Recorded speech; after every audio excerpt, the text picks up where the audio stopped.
Hello and welcome. This is Sinika Waugh with your Clear Next Step. Thank you so much for being part of this conversation. Today, March 19th, 2020, the topic at hand is communication, right? Communicate more.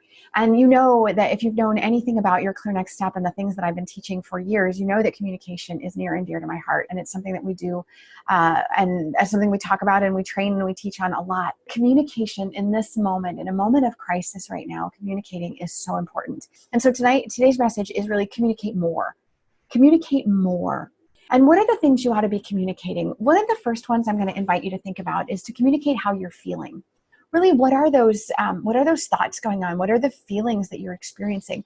I think if you name it, I think if you share it, I think if you talk about it, we'll have the ability to process that information better and move past it or move on. If you're feeling fearful, if you are feeling disrupted, if you are feeling discouraged, if you are feeling afraid, all of these are valid emotions. If you're feeling angry, all of these are valid.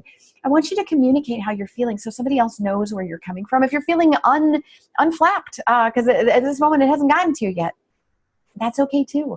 But I invite you to communicate how you're feeling so that those around you know how you're feeling and can connect with you appropriately. And also to give yourself a chance, if it is a negative emotion, to work through it and get past it.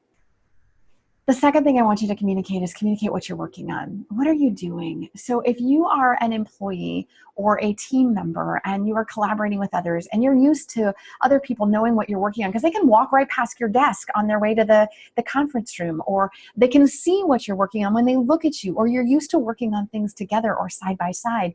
It used to be, as recently as yesterday, it used to be that we knew what the other person was working on right next to us. And now we're not. Now we're distributed and many of us are working from home in a new way. And so I need you to communicate what you're working on so that someone doesn't duplicate the effort. Good heavens, we don't have time to be duplicating work right now. I need you to communicate what you're working on so that things don't fall through the cracks, right? So that people understand what you're working on and when it'll be done, and perhaps knowing that things will take a little bit longer. And if you're not working on something that someone else needs or is expecting, if you communicate what you are working on, they will have the ability then to either shift your priorities or to step in and do the work that needs to be done if it's something that's higher priority. As you communicate what you're working on as an individual and as an individual contributor or a team member, be thinking about what you're struggling with and what's hard and where you're stuck, because there may be someone out there on your team who can help you get unstuck, who has the tools, who has the resources, who has the ideas to help you get unstuck and help you move forward on that. Communicate what you need, because again, someone on that call, someone in that team member may be able to help get you what it is that you need.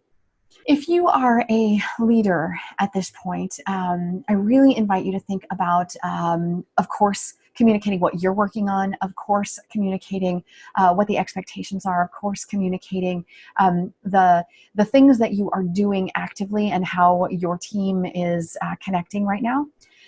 I also need you to communicate about the decisions that are still underway.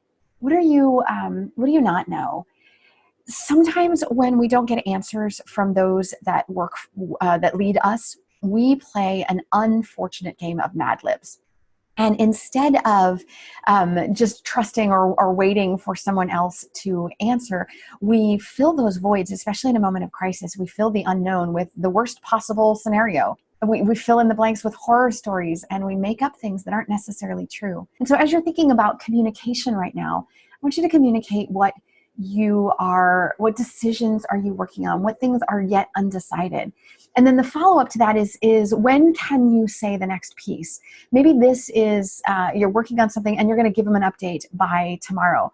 Maybe you're working on something and you're not going to be able to give them an update by tomorrow, but surely by Monday.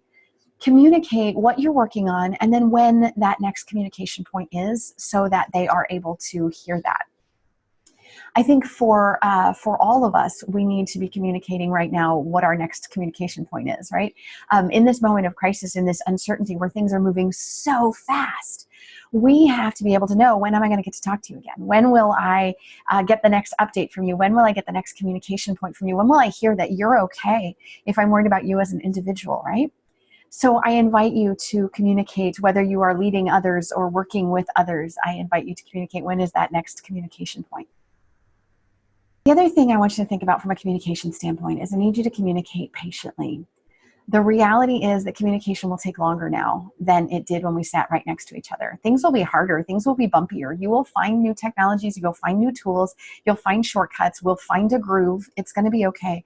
But for the moment, we need to be patient. We need to be sure to test the technology. I was working with a client just this morning, and we're testing the technology of something that we're going to be delivering very, very shortly, where we had a change from a live delivery and in person. Because of the regulations right now, we can't meet in person. And so we're going to contribute, or we're going to have the whole training session virtually. And we're testing the technology to make sure that it works, to make sure that everybody's comfortable and we can be seamless. Be patient with that. This kind of thing is going to take extra time. It's going to take extra time to use the new communication channels. They won't all work the same way. There'll be bugs. Be patient if the person that you're trying to connect with, their system is slow, or they're not as used to using the virtual platforms perhaps as you are. Just be patient. Be patient with the tech and be patient with each other. I think it's going to be a bit before we find our new normal, and eventually we're going to communicate what new normal looks like. But for the moment, I invite you to communicate more, right? Communicate how you're feeling, communicate what you're working on, communicate that next communication point. And through it all, let's keep communicating patiently. At this point, I stop the recording and I open up the discussion for additional comments. The additional comments will be captured on our blog, and so you'll be able to read those there. Thanks so much for being part of this conversation.